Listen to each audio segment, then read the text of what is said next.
Hi there, and welcome to another exciting edition of the Springboard Hangout. The Springboard Hangout, as you know, is your fun educative program where we look at things that involve us and have fun at the same time. My name is Comfort Okran. Last week, we started a series, we started this journey on the agribusiness train, and we managed to look at what are the things that are going on in the just a general overview. Today, we want to kind of narrow it down a little and then say that what are some of the opportunities that are in the agribusiness and value addition process. Today, my guest for today happens to be the one and only Maureen. Maureen was so lovely during our program last week, and I am privileged to bring Maureen Odoi, CEO of Aurora Business Network, back on stage to throw more light on what we are going to do today. So therefore, if there's anybody there who is looking for business or is looking for opportunities, or there's somebody out there who says, I do not have an opportunity or somewhere to work, I beg you, call the person or the person to come and join you. Most importantly, have your questions ready for us. We will answer every single question because we are going to roll on the agribusiness trail. Don't go anywhere. We will be right back after this break.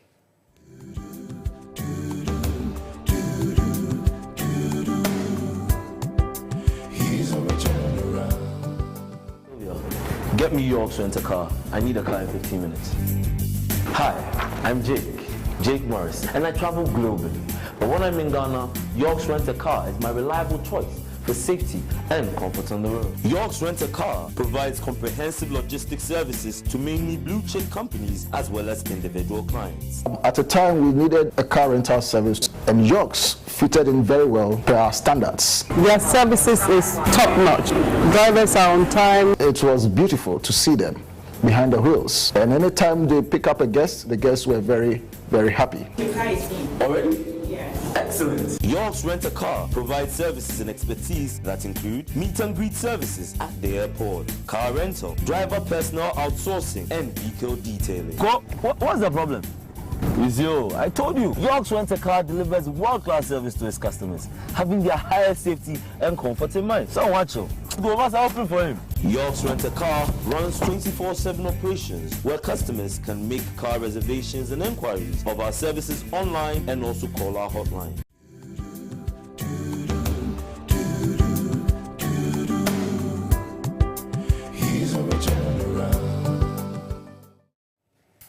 Welcome back. And again, as I said, today we are on the agribusiness train, and we are looking at opportunities for agro-processing and value addition. Maureen is here with us. Maureen, welcome back. Thank you. And last week we had such an insightful conversation, and I'm so glad that we're able to pull you back into the studio tonight. With you, what can I do but to come right here? Wonderful, wonderful, wonderful. So, Maureen, let's recap for those who may be joining us for the first time. What is agribusiness? And what is the expanded agribusiness value chain? Wow, that's a very, very full question. It will take us like 2 hours to crash it. Anyway, thank you so much for having me back. It's always a pleasure to join you. So today I'm very, very excited because agribusiness is what I breathe, what I live for, and my passion. So let's say agribusiness is that activity or activities that involve production and other activities that adds value to a commodity. So, for example, production, we're producing maize. Last week we used maize.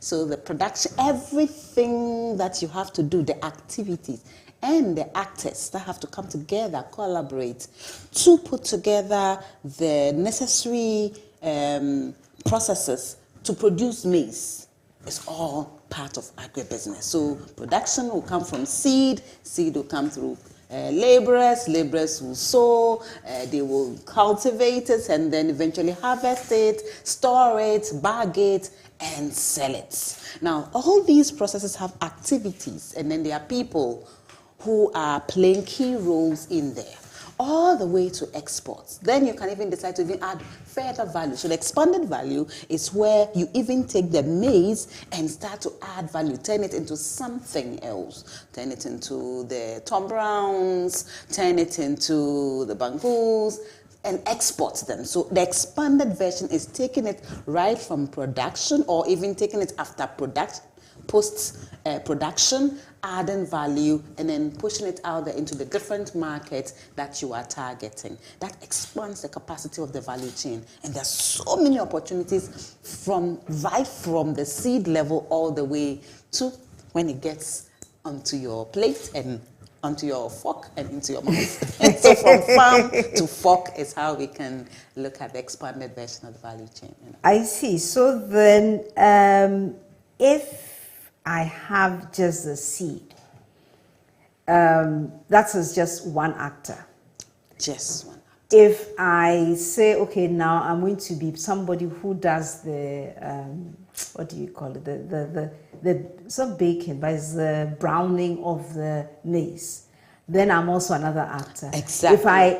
If I play the role of bringing it to the market, exactly, that is an actor. Exactly. So is it possible to let us know some of those people who, so that we can see what kind of opportunities, if I am watching at home, what kind of opportunities what role I can play? Because I can easily identify the person who brings the seed for me to even sow in the ground. I can identify the person who brings me maybe some fertilizer. Exactly, the inputs. The inputs, so that's the production level. Then you have the harvest level. So those who come to the so please continue for me.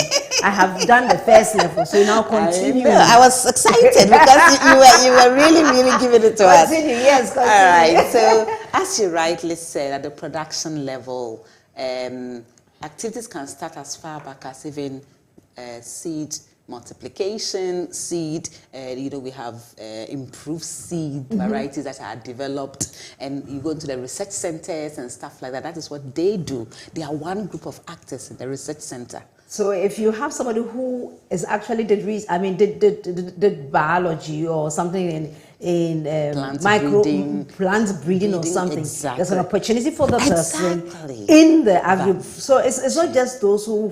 No. Okay. So that's what I want us to really tease out today. All right. So the person who is in the lab researching anti-resistant forms of maize is an actor. Is an actor in the agribusiness value chain. They are in the agriculture post-production.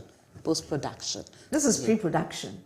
Sorry. This is pre-production. Pre-production. Pre-production. Yes. Yeah, and then the person who researches into getting very good improved seed is also another actor. Exactly. So there you find yourself. So maybe you did something in how you can get good compost. Exactly. They are also another group of actors. Another group of inputs. Actors. Providers or manufacturers. So we have the fertilizers, we have the organic and inorganic. We want the organic one. I know, right?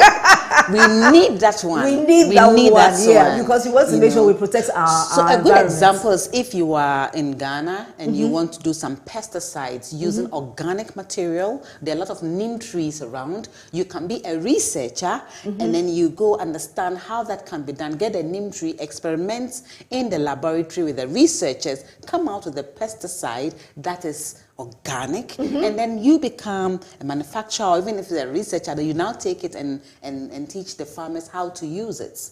Okay, and then you sell to maybe a manufacturer who produces wholesale and then also begin to retail to other farmers. So all that is an actor. But this is before even the maize goes into the ground. Exactly. There's so much that happens even before that seed gets to the farmer. Yes. Okay, so now let's go to the productions level, because we've now looked at the inputs and we realize that there are opportunities. Yes, irrigation engineers, we have all these researchers, different types, bionuclear, this, all of them can play a role. Students, scientists can go in there, or you can be a student who wants to understand what role you can play in the agribusiness chain. You can go and do some of those things in research and manufacturing, and you now bring your products out to support the farmers. Yes, and you know, these things that we are talking about, the research that we're talking about, it's not even research into, it's just one crop. So you can imagine if we have different researchers in different institutions deciding on a particular plant and how they can support that particular plant, you know, even at the research level for the inputs at the input level. Exactly. So you see the jobs there, plenty jobs. Plenty. I just plenty. Right. The So now we've now gone to the farm and we are planting. Exactly. So what are kind of some of the roles we can find there? In the farm, the main farmer is there. However, the farmer can't do it. Can you imagine if you have 20 acres of land, even 1 acre of land? Unless you're using equipment, then you need someone who can operate the tractor, or you can hire a tractor to help you plow the land, or you hire laborers who will, you know, slash the land, plow, and sow. So about 3 or 4 people can be needed just for that. Just for that. Just for that. Okay. You know, okay. And for example, if you are doing cassava, you get a cassava sticks. I just came from the Binary, where they produce high-level, you know, planting material, improved varieties, disease-resistant materials. We went to see farmers. We taught them about what they could do, because they are seeing that there are a lot of diseases in their farms. So, for example, they will bring those seeds to them. They will teach them how to use it, and that is where we use climate smart agricultural practices. So you can be a climate smart agricultural practitioner, or you can be an agri extension officer who will teach the farmers how to use these improved technologies so that they can have improved yield, they can adapt better to the environment, and then they can mitigate all the issues that are in the environment. So all that at the farm level. This is at the farm level. Farm level. So then, and then you could also have. You also mentioned earlier the irrigation, but then you can also decide to do smart irrigation. Yes. Where we actually target how much water we would use per plant. Per plant. Yes. And that way, it implies then. Somebody said, "Am I the interviewer?" You are excited. Forgive. So that if we have this smart technology, what does it aid? And how can somebody watching us who is into computing play a role in this Fantastic question. You see, so now even with computer science, they have computer scientists who specialize in coming up with applications. These applications that can be either put on what do you call them? A mobile device? A mobile device, or even a tablet. You take it straight to the farm, and then you can even just tap onto your app, and then you get instructions day by day, point by step on how to even, you know, use the various technologies on the farm. So if you're using irrigation, there are different types of irrigation, and there are different practitioners who specialize in different types of irrigation. So we have the Israeli type, that's the drip irrigation. We have the one that sprays a large radius. We have down that very little point of contact with water, periodical, maybe every other minute or every 1 hour, just to make sure that they are maximizing the use of water and the plant is getting the appropriate water that enables it to grow and improve its productivity. So there are so many things that young people can do. You don't even have to be a big engineer. You can just go for a specific course, 6-month course, and you become a specialist in doing that. Then you go around and help, especially large commercial farming communities, to do that, because they can pay.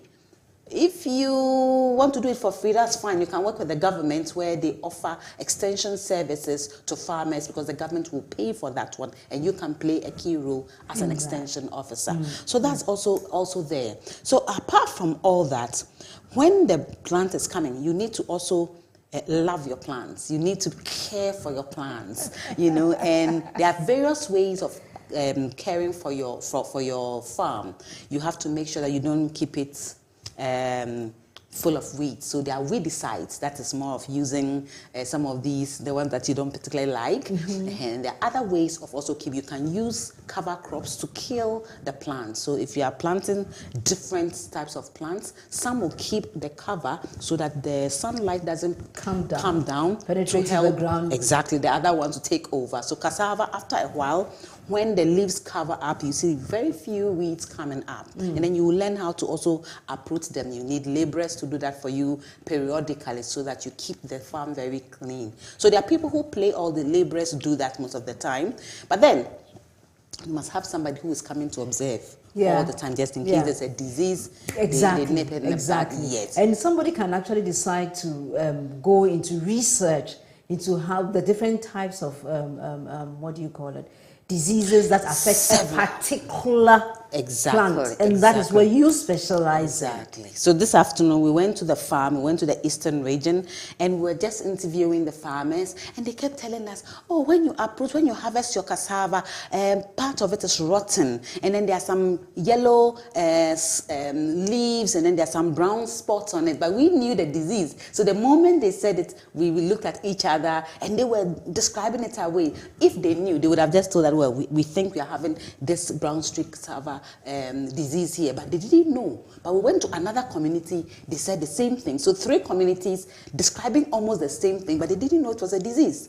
As a result, the yield per tree had fallen. And they are like, oh, so if you go to the market now, Gary is out of coverage area and it's getting expensive. Yes. And it's going to be very expensive because the yield per acre has dropped as a result of that disease coming into the community. So if we had someone on the field watching out for these things and providing support for them, this would have been nipped in the bud 100 years ago. And when we asked them, when was the first time you observed this? They said 3 years ago. Oh, Lord, have mercy. Yes, and others have seen it too, but they don't know. But we have extension officers who the government mandates to support them. So we asked them, do you get visits from the Agri-extension officers? They said no.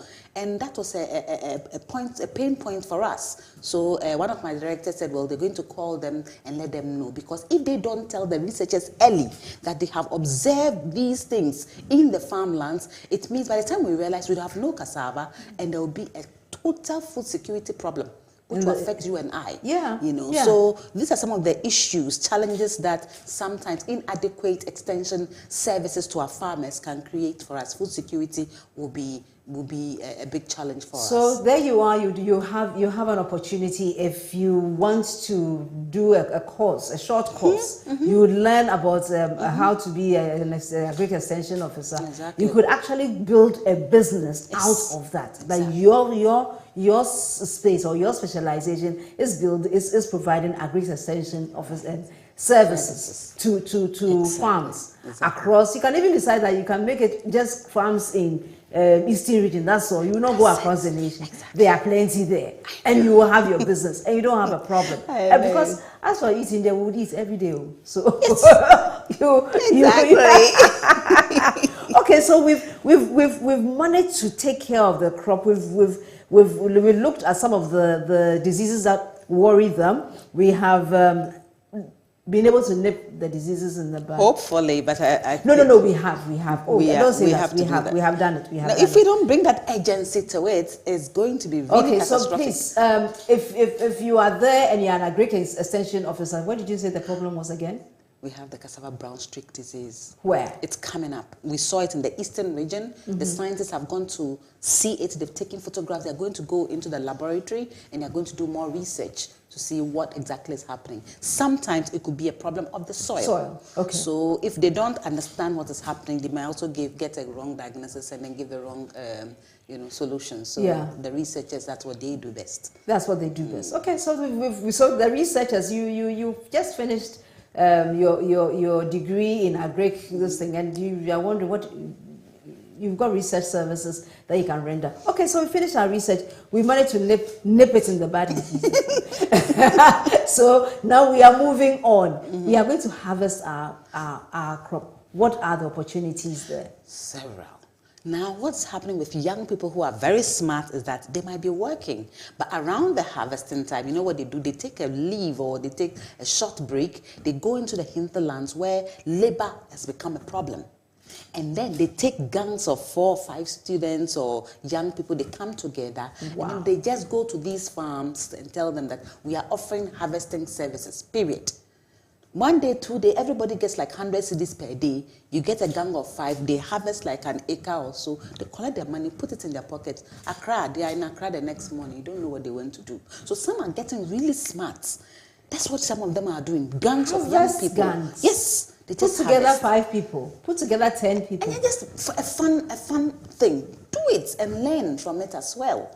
You know, then there's equipment. You can hire equipment to do that. Equipment is normally expensive for the large farms, for the smaller farms. So you can target your service at the smaller farms, charge them, harvest for them, and then off you go. But for the bigger ones, what they do is that they can take contracts and then harvest for their nuclear farms. Normally they have an outdoor scheme, and then they have different farmers serving them. So they do ask them to bring their corn, and then they will kind of either harvest or dehusk or, you know, the shell. So they use this equipment to do that. If you have money, you can invest in one and then offer that service to smaller outgrower farms. It's a whole business idea.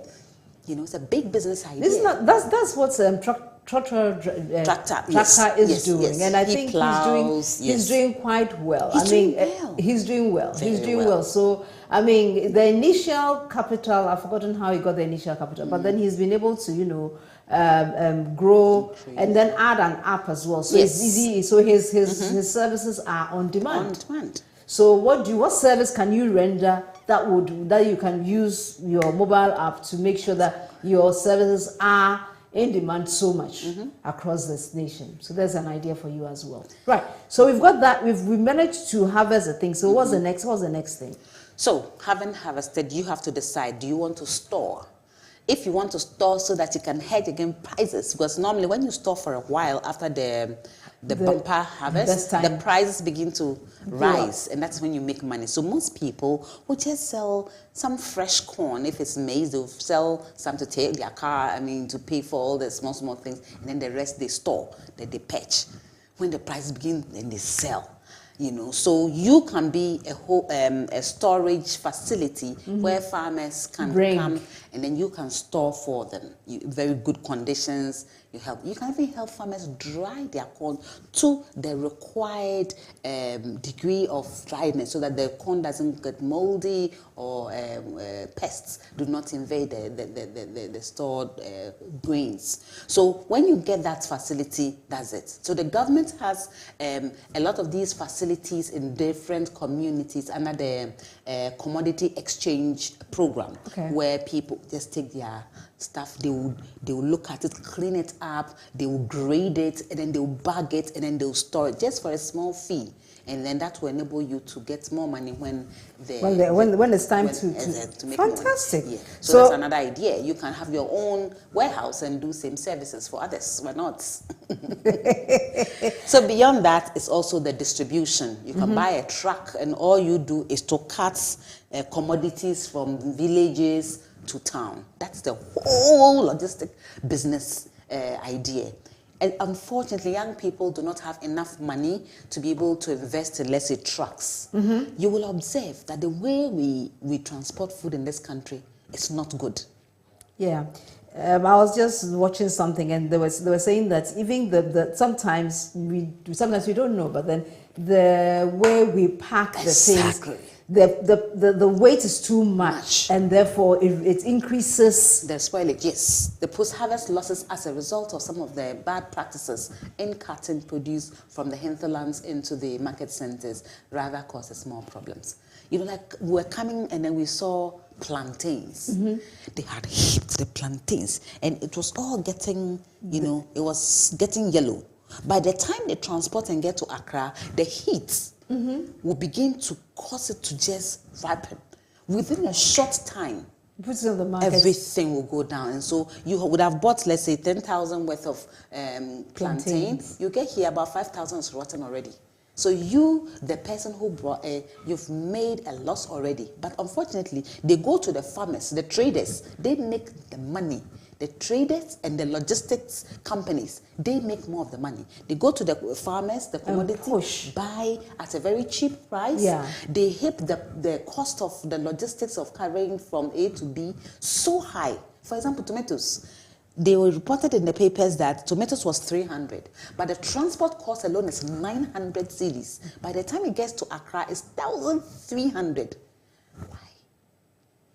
So if we have a private sector improving that logistics, you could charge less, provide better services, prevent spoilage, and then you make money. And 4 or 5 people can put together 20,000 or 50,000 and buy an old truck and specialize in one area, just cutting people's produce to in a sustainable manner, where you would not reduce your the post harvest loss, and you will make your money. Yes. The other thing is, you know, this aboboya coming now. Yeah. Hey, some people are making money. They just cut now, instead of people carrying the stuff on their heads, they just cut the thing from the farm gate to the bus stop or to the market center. So short distance. So if you've bought, you can decide to invest in the aboboya. Yes, it's like 10,000 or something. Yes, Small, I mean, motorized. 3 of you, yes. If you invest in one. Exactly. You just go to those farming areas and say, okay, I will carry your thing. So instead of the farmer putting it on the head and getting so tired, you would go and bring it from the farm or to the junction or to the marketplace in the community. In the community, not to Accra. Exactly. That would be very, very difficult. And people are making money. They do it at weekends. They do it evenings. Weekends. Watching. Yes. Here and Suhum is not far. People just go there. They've bought a truck, it's sitting in one of their grandfather's or grandmother's home, and then over the weekend they jump on it. They do it, they collect their money and come and put it in their savings. Praise the Lord. Business day is that so today we are opening our eyes to more business ideas over the agribusiness value chain. Right. So we've taken from the markets. Now we've gone to the farm. We've brought it to the farm gates. And hopefully we've gotten very good ways of transporting it to the markets, to either the wholesaler or the packaging. Yeah. Now let's look at packaging. Well, commodities are very interesting because in Ghana you would realize that most of our commodities are not well packaged.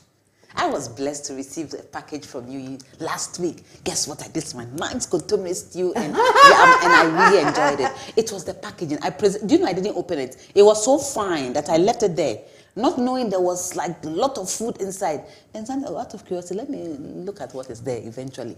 That's 2 days because of the beauty of the package. I didn't want to touch it. 2 days? Yes. So I opened it and said, luckily the packaging was so good. Everything was so fresh. Wow. That's Agribusiness, right? Yeah. Awesome packaging. Yeah. You know, but if you look at our markets, apart from the exports, those who are exporting invest in packaging. You can get a box full of yams, nicely packaged, branded and everything going for export. Mango packaging. Everything going outside of this country, well packaged. Let's come down to our markets. Let's come down to our market. Tell us more, sister. Tell us more. So you go to the market and everybody packages the tomatoes the same. 4 for 5 cedis, 4 for 5 cedis. Nobody is kind of, I don't know how to say, trying something new. So that at least you can just pick your tomatoes. It doesn't have to sit on the sunlight. It doesn't have to have flies flying over it. It doesn't have to have oil and water sprinkled over it. You know, so that you can have things fresh. Because tomatoes, you eat it straight away. Exactly. You know, apples, they even sprinkle oil on it. You know, but if you see, when they are bringing the apples, it's nicely packaged. Why can't we also take our own local produce, package, and get our people to also buy it? I know the cost is really high, but this is where the young person can just go to the market, observe, and say, well, I have some ideas. I think I can just package tomatoes for 5 cedis in this nice brown and then write on it, brand it, tomatoes, fresh tomatoes, and then you sell.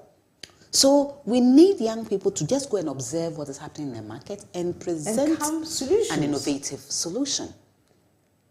And honestly, I mean, this idea about, because this is just a quick one. There was a lady who was selling kilewili just under the bridge. the Legon, underpass, Smithers underpass. And I used to buy it regularly because when you get there, she had packaged the kelewele in a brown bag, added the, what do we call it? Added the nuts to it.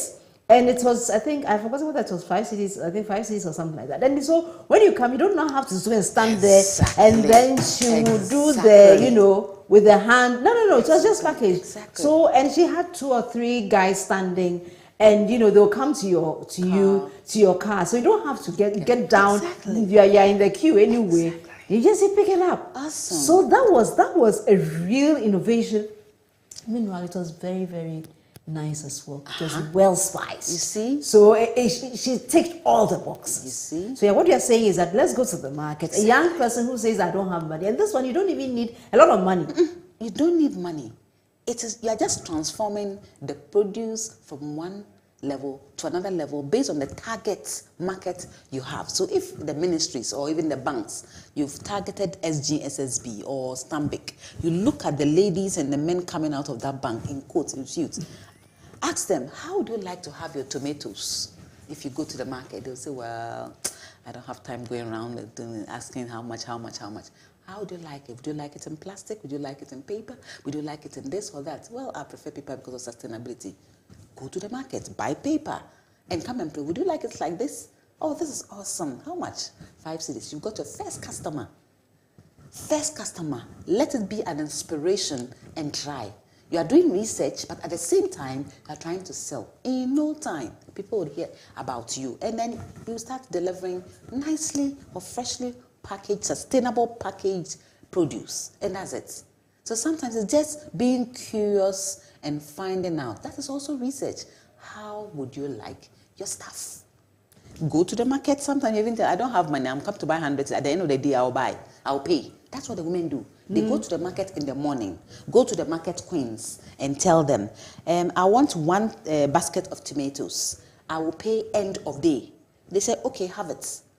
You have it, they sell, they go and pay. So you have to be good on your word as well. So your ethics must be good. Otherwise, you would block any chance that you would get based on your brilliant idea that you have come up with. Exactly. You know, we are going for a short break. When we return, we'll continue this very interesting conversation where we are breaking down just the value chain one after the other so that you can see where you can plug in the agri value chain. Don't go anywhere. We will be right back.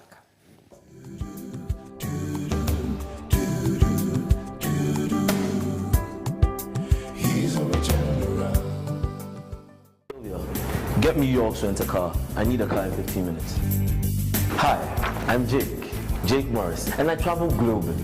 But when I'm in Ghana, York's Rent-a-Car is my reliable choice for safety and comfort on the road. York's Rent-a-Car provides comprehensive logistics services to mainly blue-chip companies as well as individual clients. At a time, we needed a car rental service, and York's fitted in very well to our standards. Their services is top-notch.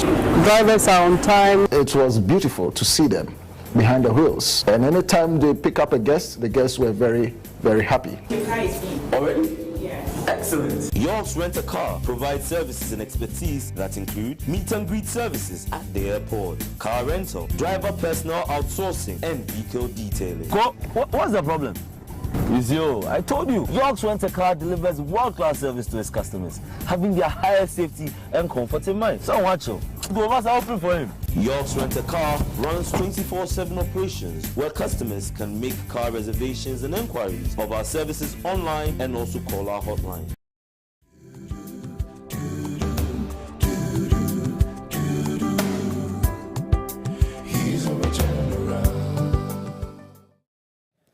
Welcome back, and today we are looking at the agribusiness and we are breaking it down step by step because what we want to do is to demystify this whole business of agribusiness and to find out where can I as an individual find opportunity, where can I play in, and where can I, grow businesses that I can, feed myself.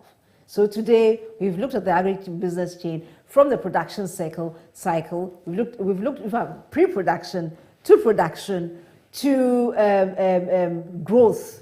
And now we've moved past the growth. We've now harvested, and we are looking at transportation and packaging.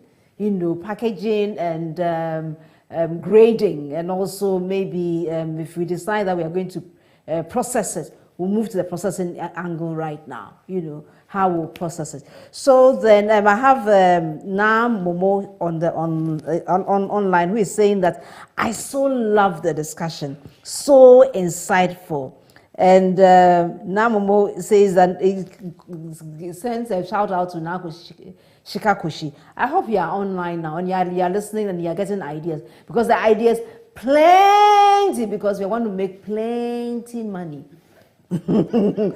So, Maureen, so we've looked at we've looked at one chain where we look at packaging and making sure that, or maybe grading or cleaning. Exactly. That's because cleaning is also another business, yes. another opportunity. Yes. All you do is just clean. You don't do anything else. So they bring the thing to you, you just clean, and then you send it out. Because sometimes when the thing comes, at least when I go to Agribusiness to buy the thing is not cleaned. It's very dirty. In fact, sometimes I even put it on the mud. And like yesterday that we've had so much rain. When you go, you're walking in the mud to go and buy your food, and the food is not clean. So it's possible that you can decide that, you know what, I will just clean your produce when you bring it to the market, so that you would get more customers when you have clean produce to sell. Exactly. So that is the packaging part. You can clean, you can what do you call it? You can clean, you can grade, and then you can package. Okay, so now let's go to the processing part. What kind of processes can someone decide to go into? I'll say there are several. Okay. Depending on the commodity you are working on and who the target market is. There's so many, I don't even know what to start with. But let's take something as simple as fruits, mango, pawpaw, name it. So there's a lot of mangoes, and you can just decide that, okay, mangoes are in season, Dodowa is the go-to place, or you go to the Agribusiness, you buy maybe a truckful, as you're saying, you wash it, you do everything, you go home, or you go to your little kitchen, and then you start cutting it up according to what your target market will want, okay? You cut it up, you look for the right packaging, you put it in the fridge, you keep it in the cold chain, and then you move it to whoever you are going to sell it to. So it's a simple processing. It's called primary in first level, basic processing. All you have done really is to do a little cleaning and then cut it up. It was interesting. I specialized in mango in my second degree, so I did so many things with mango. And one of the things I did was I came up with a recipe that combines mango, I blended the mango, and then I added milk, and then I bottled them. And when I'm going to work, I just go and give it to my friends and family. And they're like, this is really cool. This is nice. I said, yes, I like it. But that time, I was like, I just give it away. Then when they, can I get a gallon for? I said, no, I can't do it. I was. You threw away a business opportunity. I tell you. And it's like I was thinking too far. That I have to get a factory, I have to get an equipment. But in actual fact, all I needed was my blender, just like I was doing it for my friends and family. So now that I'm wiser, I like that.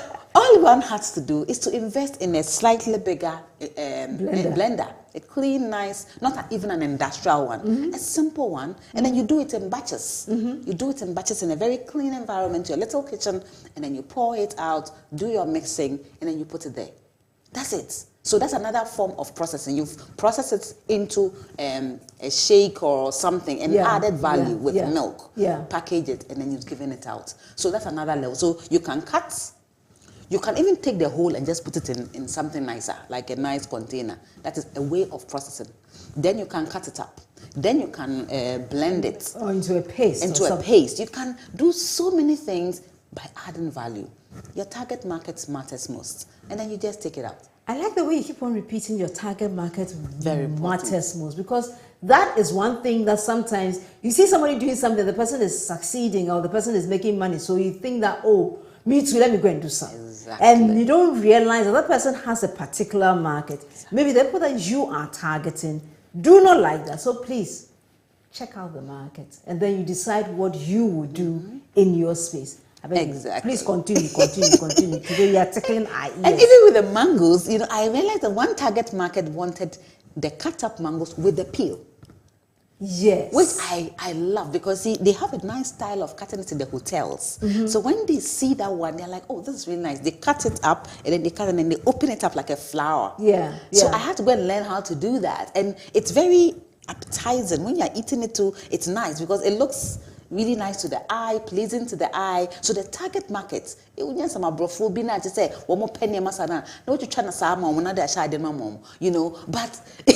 you have to always understand your target market, and then you do it. Some like it cubed, some like it squared, some like it, triangular. Find the right one and do it for them, right? So that is there. You can also freeze them.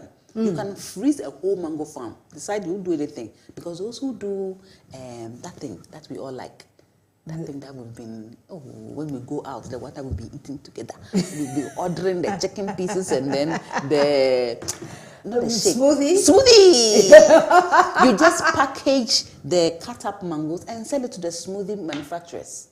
Simple. So then you are just wholesaling for them. Yes. So when peeled, you've done everything, you just go and sell it to them in kilograms. So you find out. So this is your existing deep freezer. You just need one deep freezer. It's not like you. So instead of freezing water, which you put in that space, now go and get mango and then come and cut it up and freeze it. Exactly. But you must discover the market first. The market. Don't do it because I said you do it. You must have a market and then you do it for them. Yes. Right. There are several markets, the hotels, the restaurants. Sometimes they don't even know what smoothie is. So you go and ask them, you are doing your research.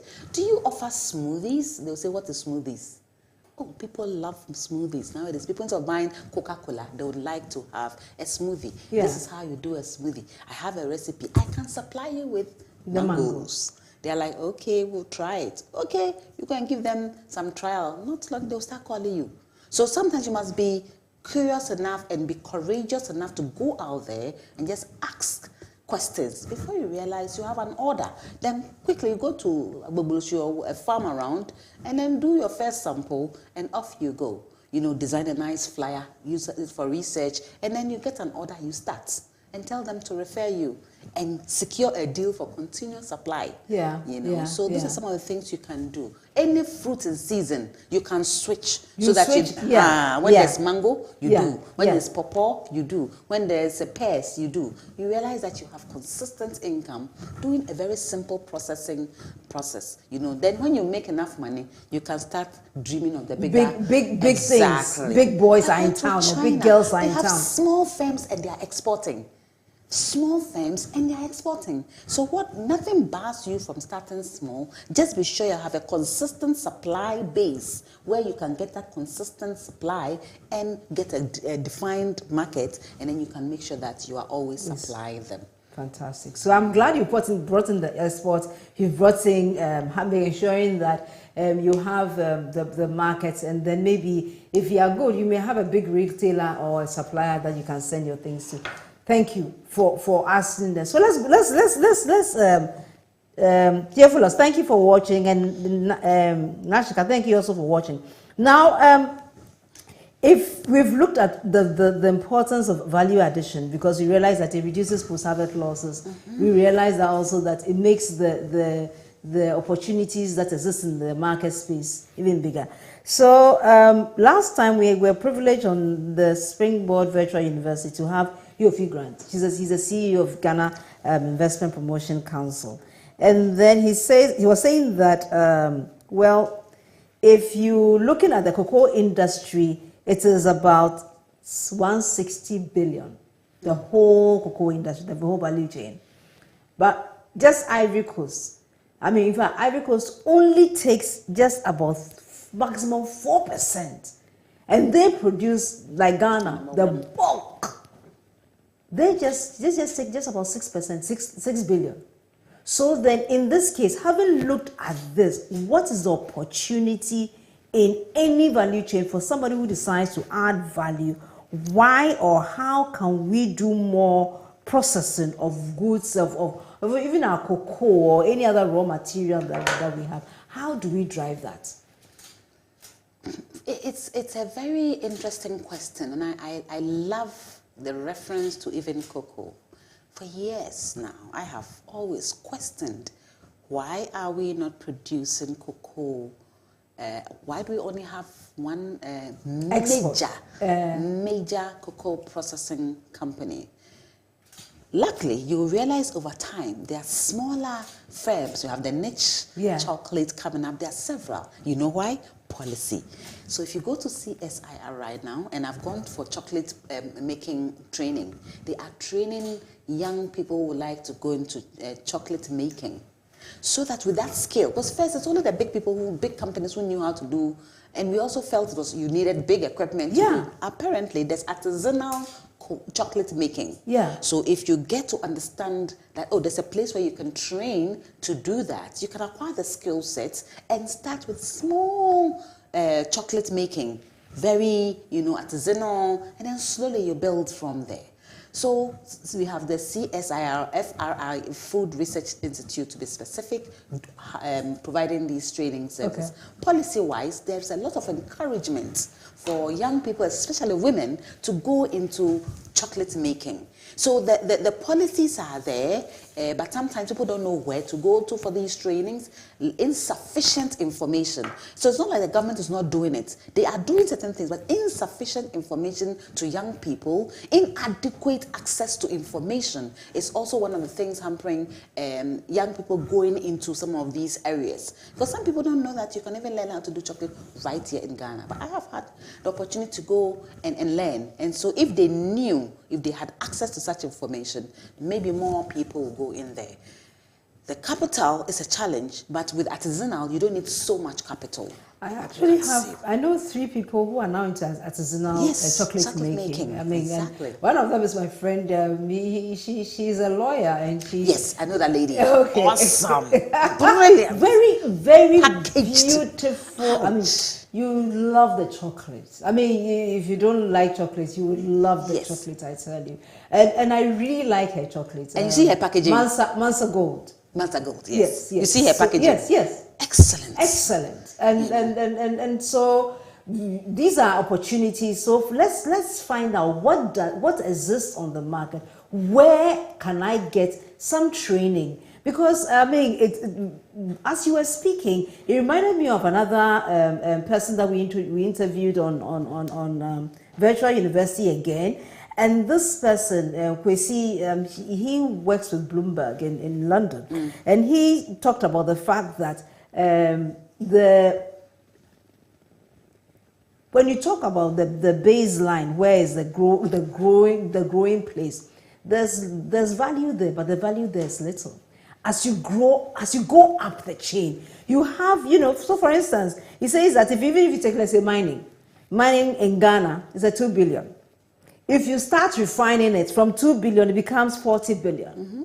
If you refine it better and you get some chemicals out of that, you would get 271 billion. And then from there, you are going to batteries using the mined minerals. Now you are getting about 2 trillion. Wow. And then you move furthermore, you go to cars, then you're going to 7 trillion. So therefore, the further away you move from the soil, the more value you get. So where are we playing? How do we ensure that we are able to get ourselves to be playing in the value-added part of any agri-process or agri-business? It's sad for me sometimes because, you see, the challenges that are facing young people are the same challenges that takes us away from that part. Okay. I may have a brilliant idea. I want to start a business. Okay? Access to finance for me is like a dream. It will never happen as long as I don't have the collateral, I don't have what it takes, I don't know where to go to. So sometimes it's not like young people don't have the ideas. They want to manufacture cars. But if they come to me and say, well, I will need $1 billion to start the investment. But can you invest in my company so that You know, so we don't have a lot of investors who can say, let's pitch your idea. Let's see. Okay, I will back you with $1 million. Our system is now growing to that state. So we don't have, those structures are now coming up. And so people can decide to start a business at a certain level, which allows you to add more value to whatever you are doing. So if I say I want to go straight into starch making, food starch, at that point, I'm going to look for maybe 100 tons of cassava every day. Where am I going to get 100 tons of cassava? I need to get a lot of farmers in a certain enclave, resource them through contract farming for them to supply me consistently with cassava all year round for my factory to run 24/7. Then I can sell in the high markets where I'm making the billions. But the question is, do we have that capacity among the farmers? Do we have the logistics, all the logistics we talked about? Do we have the logistics? How are we going to be competitive with all the high costs and the challenges we have in this country? You would not be competitive at that level. So the ideas are there, the opportunities are there. But if we are not competitive, you can produce, but you'll be so expensive, nobody will buy. Right. So we need to look at the environment. The business environment needs to be conducive for people who want to compete in that high value marketplaces so that they can also take part of those billions. Yeah. So you mentioned something interesting. Where you talked when we were talking about your starch production. Yes. And then you decide that so I have to look at where I'll get the raw material from. So therefore, in this case, how can an organization that is interested in adding value would not be hampered, or will not decide to do backward integration in order to, get those farmers who would, how do we make it such that there's a system that is supporting such great ideas about adding value to what we produce? Policy counts. Policy. As at now, there are some policies that if they are there, it already smoothens the marketplace. Policies. For example, like what? I'm using a traditional commodity, let's say cocoa. Okay. Cocoa has a price. Okay. There's a world market price. So if you start a factory in Ghana producing liquor, cocoa liquor or something, there's a supply, a consistent supply of cocoa. You go to CPC or the Cocoa Marketing Board and you just go and buy your cocoa at the world price. It's set. So you just take the supply of cocoa and then you go ahead and then you process. But let's move to the other commodities. Cocoa is sealed. It's a well-organized chain. There are farmer-based organizations. There are different logistics going on. They are supported. The government supports them with financing year on year. Let's come to cassava. Let's come to yam. Let's come to all the other commodities. Supposing we had a kind of a guarantee pricing system that assures the farmer, if I sell, I'll get this price. Today, they say yam is 3 cedis somewhere in Techiman. 1 yam is 3 cedis. By the time the car brings it to Accra, it's about 10 cedis.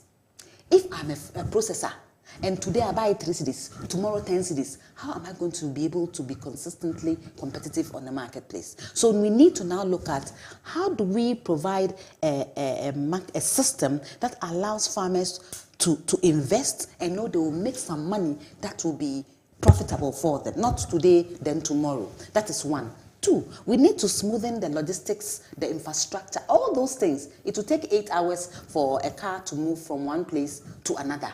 Whereas in another place, there's a train system that comes at dawn. By the time they harvest, it goes into the train. In about 3 hours, it's at the ports, going straight for exports. You cannot compete. By the time your produce gets there, half of it is rotting. So these are the systems and some of the infrastructure the government is trying to put in place. I know there's a railway system coming up, which is an excellent idea. A bit slow, but I wish it will come up soonest, because that is what will make you and I very competitive. With our ideas, we can go into the marketplace and say, all we want to do is starch. Tons of cassava can move from all over the country. In about 2-3 hours, it's in our factory. And then we are just processing. We don't need to have a farm.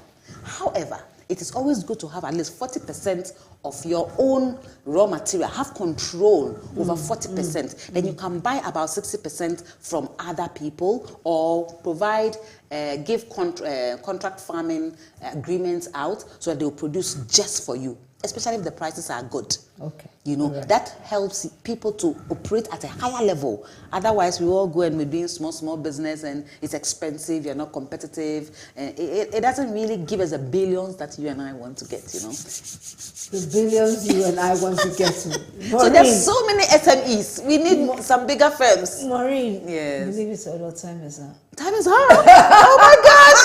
No way. I was just beginning to enjoy the conversation. I know, right? No way. So who knows? You may come up about 3 because I have so many questions that have come that I need to ask you. You know. So as you leave us today, what 2 key points that you want to leave us with? Thank you very much. I'd like to say that you have started a great initiative, and young people should begin to come together and listen intently to the opportunities that are being dropped. They are called seeds. At every point in time, God just drops seeds, and some people catch it and run with it. So if they can appreciate the seeds you are releasing to them, they will take it, they will sleep over it, they will think it through, and they'll begin to ask critical questions. Partnership is key. You might have the idea, somebody has the money. You may have the labor, somebody has the technical expertise. Gangs, I will encourage young people to start looking for friends that they can turn into business friends. And it will take a year or two to think about the idea. Attend programs, ask questions, go to institutions, and over time, you will consolidate the idea and then you move. Very soon, there's going to be so much funding for young people. If you are not ready, you are not ready. But if you are ready and the opportunity comes, you go ahead. So thank you. Yeah. Thank you so much, Maureen, for coming to make this such a very, very interesting program that we didn't even scratch the surface. And thank you for listening in. I mean, if there's someone that you think would really benefit from this, and I believe many people will benefit from it because we took our time. We didn't, do surface, but we did our time to do a deep dive. Call the person, let the person listen to the program so you can listen to it again on ETV at 5 p.m. on Sunday. And don't forget, 7 p.m. on Joy FM, we'll be coming your way with Springboard, your virtual university, and Albert will come and blow your mind as usual. So till we come your way again next week with another exciting agribusiness edition, because family, I think for this year, for the rest of the year, we are going to do agribusiness. And so just get started. We are just starting the train. Don't go anywhere. We love you. Enjoy a fantastic week. God bless you. You are blessed. You are loved. Good night.